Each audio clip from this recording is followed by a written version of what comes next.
All right. So, what we have here is a British pound versus New Zealand.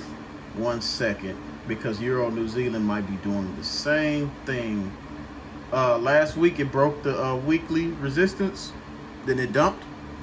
We are now in a new month, and you already know how it is when there's a new month. Yeah,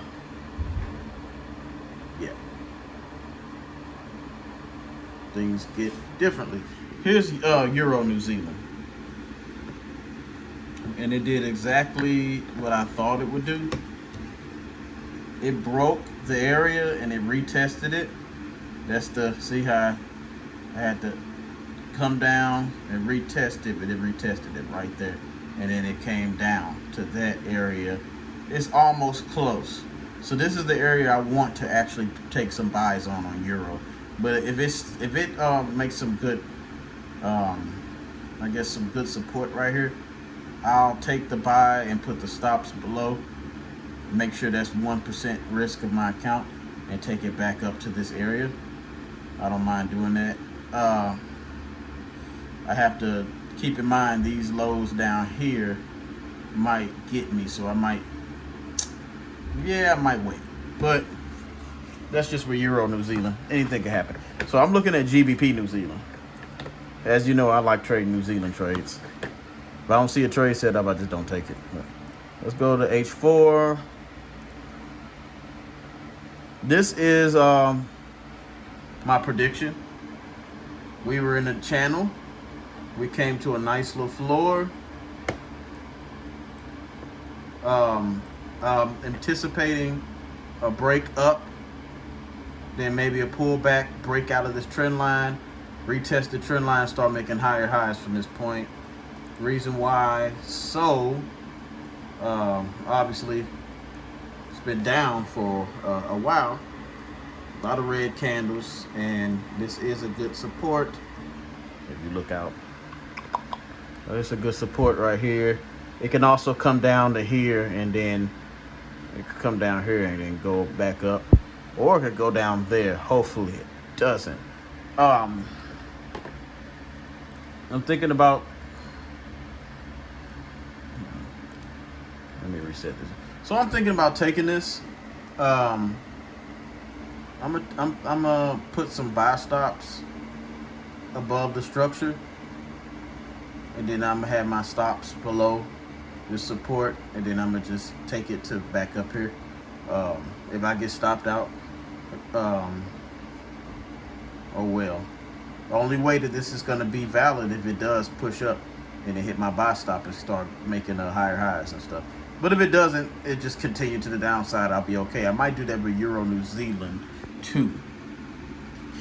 So if I put some buy stops above that wick and take it to that take profit, and maybe put some below this this wick. Don't really need to go below there. I ain't trying to. I want my risk to reward to be good. But if it activates and continues up at night, and it should be enough momentum during London session to hit the TP. Or not, it won't come up there and start making lower lows. That's fine. You obviously could put some sell limit right here and get a better chance of it tipping the sell limit, then making a nice floor and coming back up. Because that is the area of this move that I was looking for. So right now this candle's probably gonna come up. I really want that move. I closed this trade out when it was right here. I should have kept going because I saw this doji. I thought it was gonna come back up after this retest, but it ended up engulfing that whole area. So let's see, maybe a retest right there and go back down, make a lower low. Maybe it'll go up there. Maybe the smartest thing for me to do is put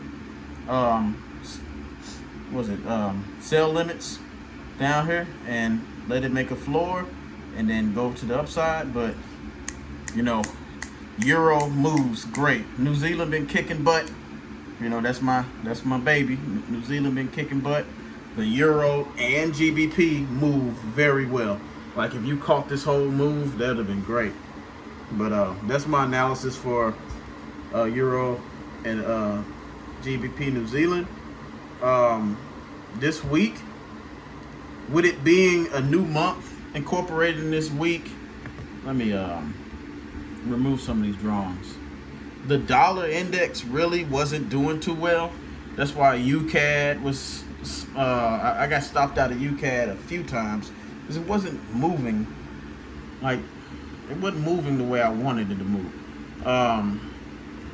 It was supposed to be some news today, and the news didn't even do nothing. I'm thinking that maybe the dollar was gonna push back up, but it didn't. It didn't really do nothing. So I mean, gold has been ranging, and granted, you know, you could buy the range at the top. I mean, at the bottom, and sell the range at the top.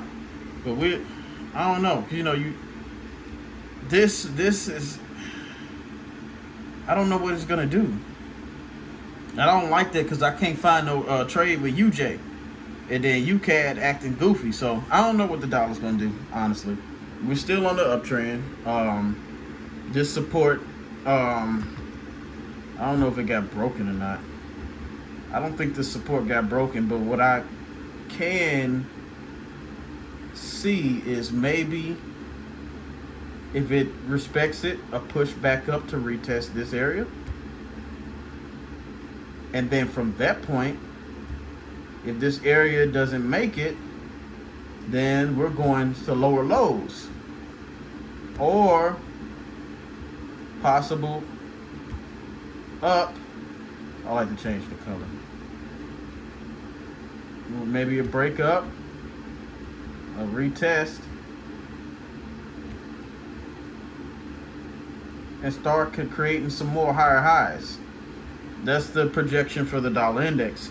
With that being said, let's see. As far as gold is concerned, they ain't do none of them moves because it just got so stuck. It's so stuck. Like, trade setup, like, I don't know. Let's go to H4. It's just been consolidating because the dollar has not been doing anything. So it's like at this area, hold on.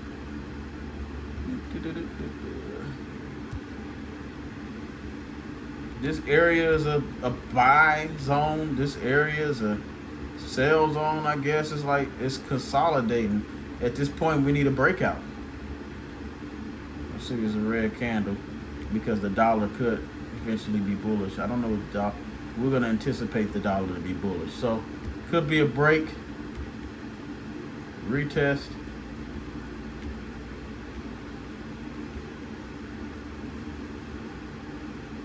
retest the area as a support, as a floor.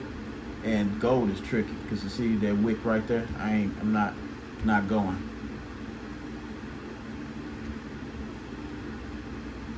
Then they come right here to the 1800. When they get to 1800, don't, like, 1800 is a crucial area. If it breaks 1800, it's gone. This is going to the floor.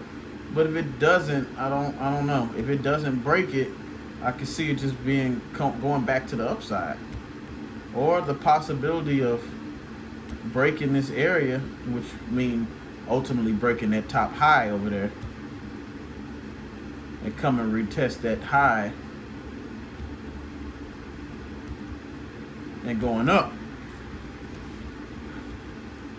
All depends on how this COVID thing is on the dollar. And some other stuff. This COVID-19 is crazy. Either way it go, we gonna make money, regardless of what happens. But me, I'm bearish on the dollar. How did this do this? I'm bearish on the dollar. I wanted it to break. On the gold. I wanted it to break. I like it. I don't know. It's something about sales with gold. I love it. I'll take the buys, but I love the sales. So, yeah. Last one. Ooh. It dumped. Big bearish engulfing. Retest of that area. Probably gonna come back down. But yeah, that's my analysis for this week. It's a new month. So the first 15 days, we need to figure out what direction the market is actually gonna go in. Once we figure out for this month what direction the market it really wants to go in, then you can trade with the trend or trade accordingly that way. I always do that at the beginning of the month. I try to ease down a little bit on trading pairs because it gets kind of iffy sometimes, because I have put some trades in and they were like getting stopped out. That's because it was the end of the month. Here's a new month. Let's see what's going to happen. Like I said, 15 days will let you know exactly where to. Ooh, dang, it hit that TP. You should have kept that. We should have kept that. I got out right there in OddCat. I had that my TP1 and I got out of it because it had a daily divergence. But anyways, we figure out what the direction of market in. As far as Australia pairs, Australia's been very bearish for some reason, and then they made a big push up. So this month I feel like Australia is going to make a big turn. As you can see with the Australian dollar index, we have some push-ups. We had a bull divergence right here, so maybe we could see Australia pairs taking higher highs. Let's see. I don't trade Australia pairs that much. The one I trade the most is AN, which is odd New Zealand. I said New Zealand. I like New Zealand. New Zealand. So odd New Zealand. As you can see, New Zealand been kicking its butt. I'm just trying to find a good floor for it. I'm actually going to see, because it broke that. It broke and retested this and went goodbye. Yeah, that's my analysis for the week. Hope everybody has a good trading week. Peace.